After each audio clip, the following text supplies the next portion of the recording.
Let's talk money. Because we all know that eventual financial success on YouTube is possible. We see creators like Mr. Beast and Ali Abdaal, and we know that they're just raking it in. But what does a realistic first year on YouTube actually look like? I started making YouTube videos on this channel early last year, and I remember being in the beginning of my YouTube journey and wishing that more people more openly shared their revenue numbers, because I wanted to see what was possible. So today, I'm going to break down exactly how much money I made in the 1 year following my very first upload on this channel. And keep in mind that this is just one example, just one personal experience.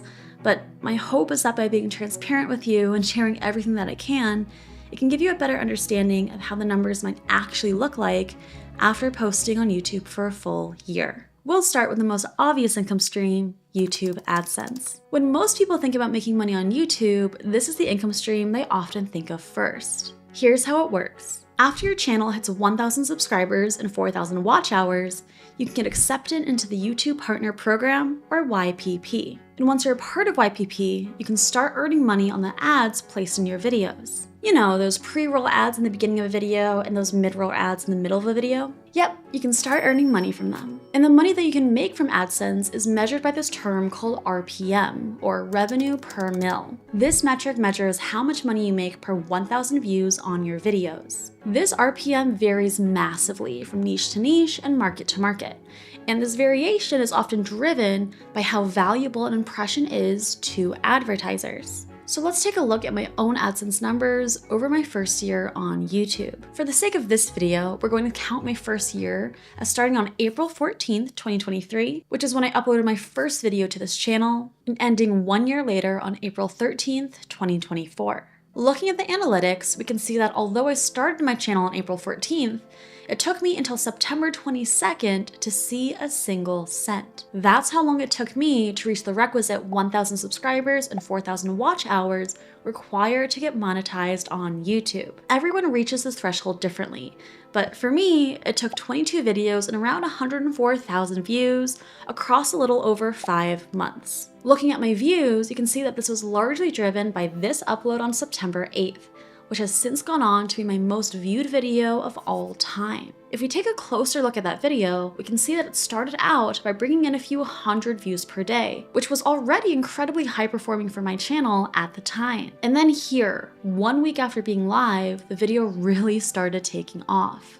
In 2 weeks, that single video accounted for 70% of the total views on my channel. And those views were what tipped me over the threshold to reach my monetization requirements. And I'd say that this is relatively common because there are two main ways of reaching your monetization requirements: by steadily increasing your subscriber count and watch hours over time until you finally pass the threshold, or by having one video take off and blowing right through those requirements. And for many people, this is the case, which has its pros and cons. On the pro side, at any point you're potentially only one video away from getting monetized, which is pretty darn cool. But on the con side, you can never really predict with 100% certainty when that video will be. It can come 5 months into posting videos, like me, or it can come a year and 5 months into posting videos, or even longer. So if you're at a point where you're trying to get your channel monetized, you're better off just focusing on making better videos versus obsessing over trying to hit those monetization requirements. Which I know is a bit cheesy, and everyone always says just make good videos, but it's true. If you make good videos, the rest will come. And look, you see these videos right here? I released them before my channel got monetized, and they both leveled out around a couple thousand views. But then later on, after my intro video started getting some traction, they took off again, and are now both over 200,000 views each. It's not like those videos suddenly became better overnight, but when one video takes off, it gives more people the chance to discover other videos of yours. And the better your back catalog of videos is, the better off you'll be when your big break does come. And speaking of big breaks, let's take a look at what happened after I reached mine. In the remaining 7-ish months of my first year on YouTube, my lowest earning day was October 15th, where I brought in $9.41. And my highest earning day was November 28th, where I brought in $71.48. During this time, my channel brought in 1.3 million views, and my 5 top earning videos were unsurprisingly my top 5 performing videos. My RPM was also an average of $4.27, which is an average because your RPM actually changes a lot from video to video and even from day to day. Take these 2 videos, for instance. They both brought in around the same number of views, but one brought in almost double the revenue of the other because of the sheer difference in RPM. And taking a look at my RPM over time, we can also see that it gradually increased as my channel got older. When I first got monetized, my RPMs were closer to $2 to $3, but it grew over time to be closer to $6 to $7. This is also pretty common. Newer channels tend to have lower RPMs at first because YouTube has less information about them and places fewer ads in their videos. And then over time, as you upload more and YouTube becomes more familiar with your channel, they can place better targeted ads in your videos and your RPMs will rise. All this to say, if you get monetized and notice that your RPMs are super low, you can expect them to rise a bit over time. So in the first year of this channel, I ended up bringing in 1.4 million views, 97.7K watch hours, 45.1K subscribers, and $5,681.29 of revenue. And honestly, that's pretty good. And I don't say that to brag or pat myself on the back, but rather to set clearer expectations if you're someone who's considering starting a channel of your own. I have a lot of friends who have been making amazing videos for quite some time, but who either haven't gotten monetized yet, or who have gotten monetized but haven't seen over 1 million views yet. And the biggest contributing factor to why I was able to get my channel monetized in only around 5 months is because, plot twist, this isn't my first channel. I started this channel of April 14th of last year, but I've been on YouTube as a whole since July of 2021, when I started posting videos on a different channel. That old channel is long gone at this point.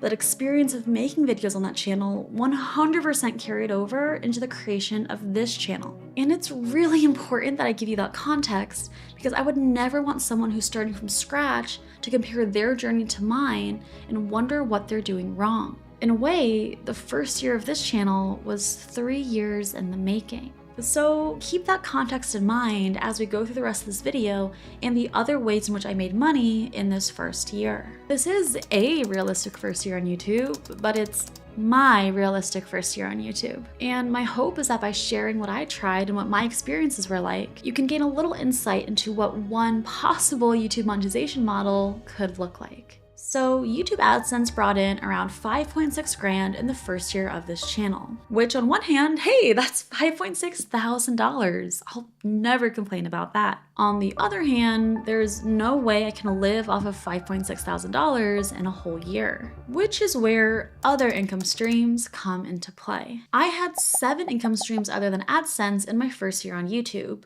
So let's go through them from lowest to highest, starting with number 7, selling research. And honestly, this one is less of an income stream and more of an income trickle or an income droplet, but it happened, so I'm counting it. I do a lot of research for the videos I make, which I often show a quick preview of in the beginning of my videos. And in one video, I mentioned that I had a 43-page long research doc for one of my MrBeast deep dives, and someone reached out asking if he could buy a copy of my notes. The longer you're on YouTube, the more random requests you'll inevitably receive. And at the time I said yes, but I wouldn't do it again. I feel like my deep research is a large part of what makes my videos so special, and I don't love the idea of just selling my raw notes to a complete stranger. From that experience, I learned that just because someone asks you for something that you can deliver, it doesn't mean that you have to or that you even necessarily should. And I got a lot better at saying no after that. But at the time, I ended up selling that copy of my notes for $300, bringing our grand total first year revenue up to $5,981.29. Next up in our line of income sources, we have mentorship. So earlier on in my YouTube journey, I took this cohort-based version of Ali Abdaal's Part-Time YouTuber Academy, or PTYA, and they kindly asked me to come back and run some mastermind sessions for some more intermediate students. This was another random one-off thing, But unlike selling my research to a stranger, this was something that I actually felt quite good about. Mostly because I wasn't really doing it for the money, but more so just to become more involved in the community because I really did love my time with PTYA. I ended up running a few sessions for them, which netted me another $600, which brings our first year total up to $6,581.29. Coming in at income stream number 5, we have affiliate income. And if you're not familiar with affiliate income, it works like this. When I mention a product and put a link to it in the video description, those links are often affiliate links. This means that if someone buys a product through my link, I get a small commission. The viewer will pay the exact same whether they purchase a product through my link or not, but if they do use my link, I get a small reward. One of the easiest affiliate programs to join is the Amazon Associates program. You can just sign up and instantly get affiliate links to anything on Amazon, which is something you can start earning money from before you even get monetized on YouTube. For instance, at the bottom of each of my video descriptions, I have a little section with the links to all of the gear I use to make my videos. I don't really mention that it's there, but I will get a couple hundred clicks per month. But the Amazon affiliate commission is notoriously low, at around 3 to 4% of the sale price. So if someone purchased a $50 light panel through your link, you'd only get around $1 to $2. In contrast, the affiliate programs of individual brands are often much higher, offering 15%, 25%, or even up to 40% commission. The math on these affiliate offers become even crazier when dealing with software products with a recurring subscription, because then you get monthly recurring affiliate income for as long as your referee is subscribed to the software. I started as an Amazon affiliate as soon as I started my channel, but I didn't join any other affiliate programs until around 9 months in. But even with only being an active affiliate for around 3 months out of 12, I still brought in $677.58 in affiliate income in the first year of this channel, bringing our grand total up to $7,258.87. Honestly, affiliate income is one of the easiest ways to bring in money in a new YouTube channel, allowing you to make money before you hit your monetization requirements or are big enough to attract sponsors. And I'd really recommend that everyone at least give it a try. It's not going to be life-changing money, especially if you're just starting out, but it can be really encouraging to see even just a few dollars come in from making videos on the internet, and it really can start to add up. Income stream number 4 is workshops. Someone reached out to me after seeing my content, and it turned out that he ran a paid entrepreneurship community. He liked my videos, and he asked if he could pay me to prepare a live 1-hour workshop to teach his community about how to get started on YouTube. This was another one of those serendipitous opportunities that come from putting videos out there for anyone in the world to see. And I will say that things like this are more common for channels that are more educational in scope, because the potential collaborations are often more obvious or straightforward. It's not that something like this is impossible for an entertainment channel, but this is one of those income streams that tend to be a better fit for more educational channels. Anyways, I said yes to the request because I thought that it would be a cool opportunity to try something that I hadn't done before. And while it took me quite a bit of time to put together that initial presentation, once I had it, it became something I could offer and deliver again and again, both for that initial community and for other communities. In the first year of this channel, those workshops brought in $1,000, bringing the aggregate total of my first year income up to $8,258.87. This brings us to our top 3 sources of revenue other than AdSense. And coming at number 3, we have sponsorships. Sponsorships involve working with a brand to market or promote a product or service, typically in the form of talking about that product or service in a video. For example, this video was kindly sponsored by Gling. See what I did there? And as I tell you about Gling, I'll also use this as an opportunity to tell you what factors I look at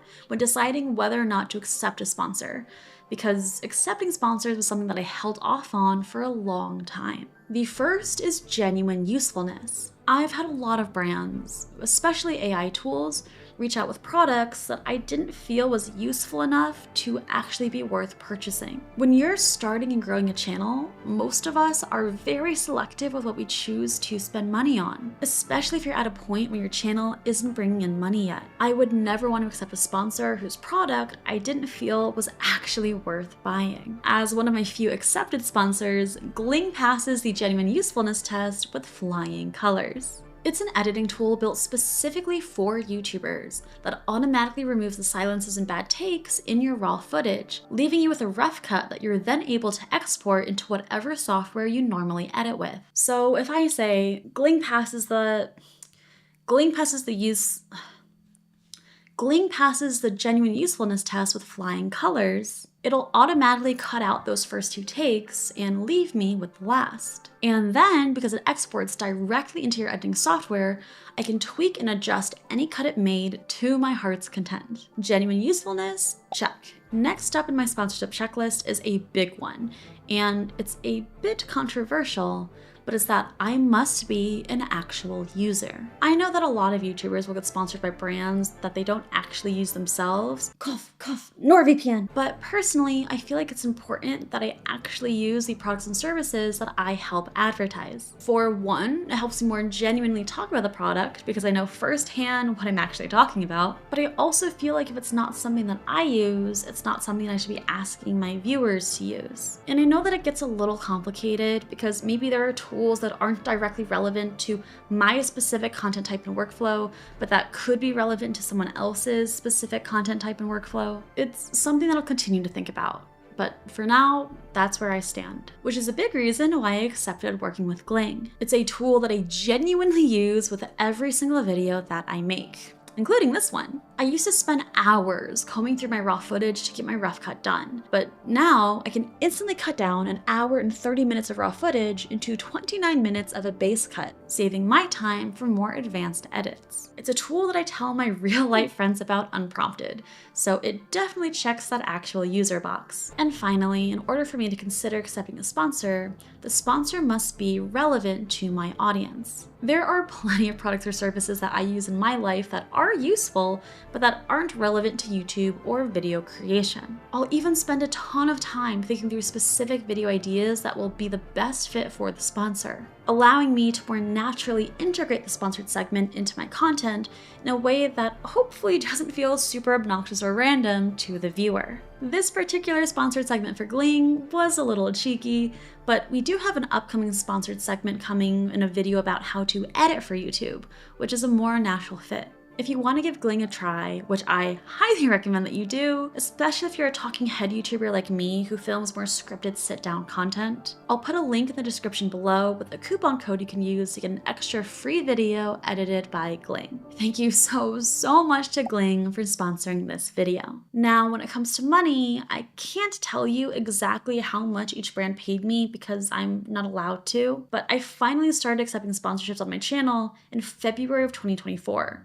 10 months into the start of my channel. And in the 2 months following, I brought in $5,000 from sponsorships, bringing my first year revenue up to $13,258.87. Moving on to income stream number 2, we have consulting. And in my first year on YouTube, I tried my hand in consulting in a few ways. For a brief period of time, I experimented with the concept of mini channel reviews. Someone could purchase a channel review for $100, and I'd send them a brief form to fill out with some background info and context into their channel. I'd review their channel, noting what recommendations I had across categories like titles and thumbnails, ideas, scripting, editing, etc., and I would deliver my findings to them in a 10-minute recorded Loom video. I made 6 sales before I ended up shutting that down. I had a lot more interest, but for the amount of time that I was spending on each channel review, it just wasn't worth it for me to continue doing it at that price point. It's something that I might consider bringing back in the future,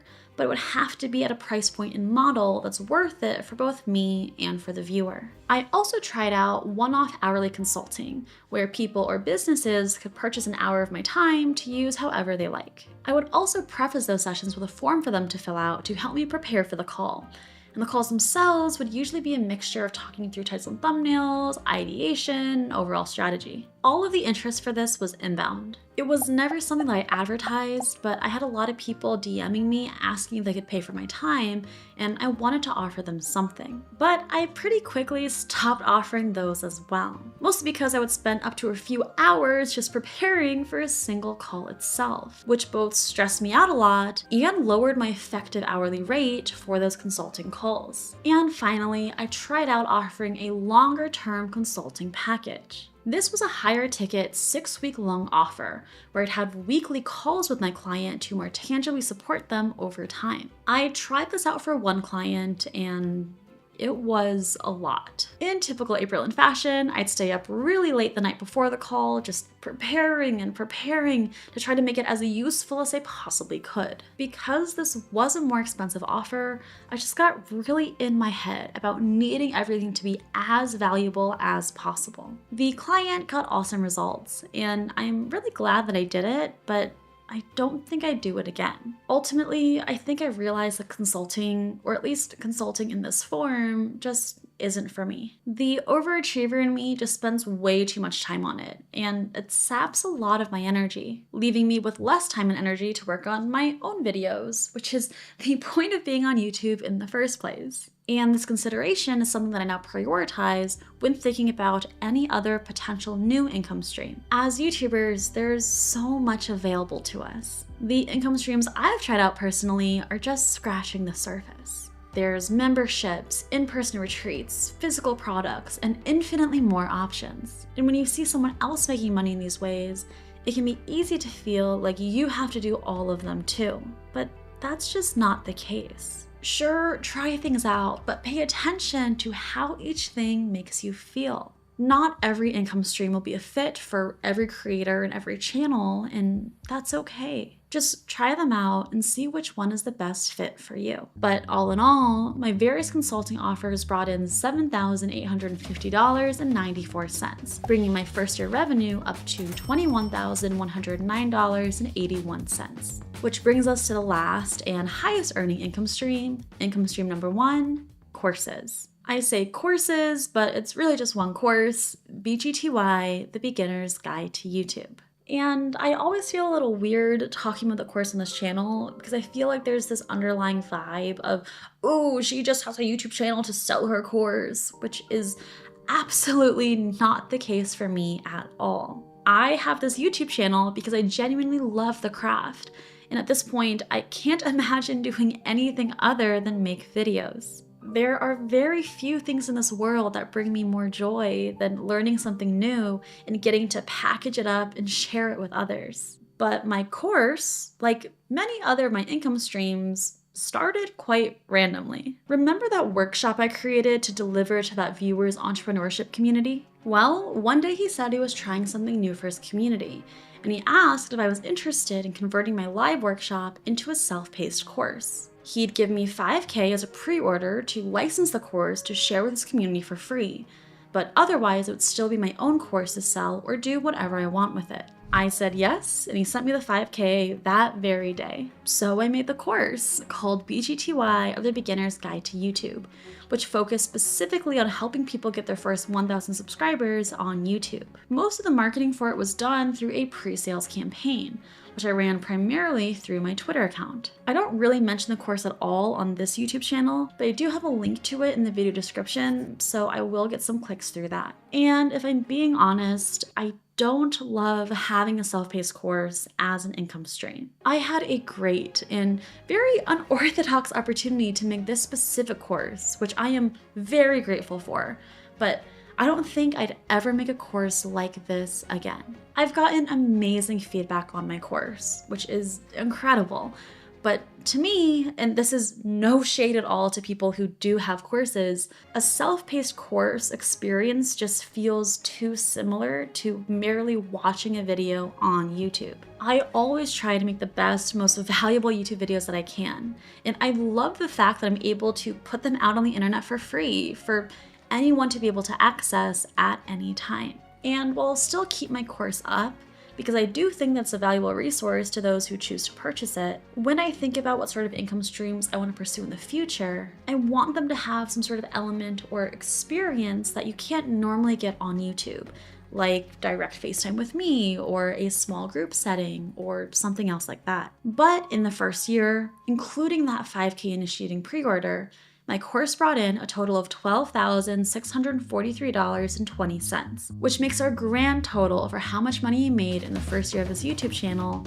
$33,753.01. Now, to some, that might not seem like much. After all, I live in California, where the minimum wage salary is around $66,000. So on one hand, I made around half of a minimum wage salary while working way over 40 hours a week. But on the other hand, holy cow, I made 33 grand just sitting in my room learning cool things and making videos that I love. And besides, the money only tells one side of the story. Over the last year, my life has changed in previously unimaginable ways. I've traveled to countries that have been on my bucket list for years. I've gone to conferences and stayed up talking about titles and thumbnails until 5 a.m. I've made incredible friends whose existence I'm thankful for every single day. And I've even spoken with the frickin' CEO of YouTube. That's insane. And through it all, I've been able to write and film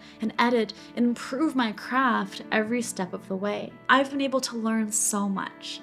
Not just about how to craft a video, but about how to craft a life I love living. I've had the corporate 9-to-5, I've had the high paycheck, and yet somehow the 33 grand from this YouTube channel feels like a greater accomplishment than any promotion I've ever received. I know you clicked on this video because you're interested in the money. And trust me, the money is there. The crazy thing about YouTube is that everything compounds. We're nearing the end of the year now, and I can tell you that I'll make more money in the next 3 months than I made in the entirety of that last year. When things take off, they take off. But if you're only in it for the money, I think you're barking up the wrong tree. There are plenty of ways to make a living out there that is much easier than starting a YouTube channel.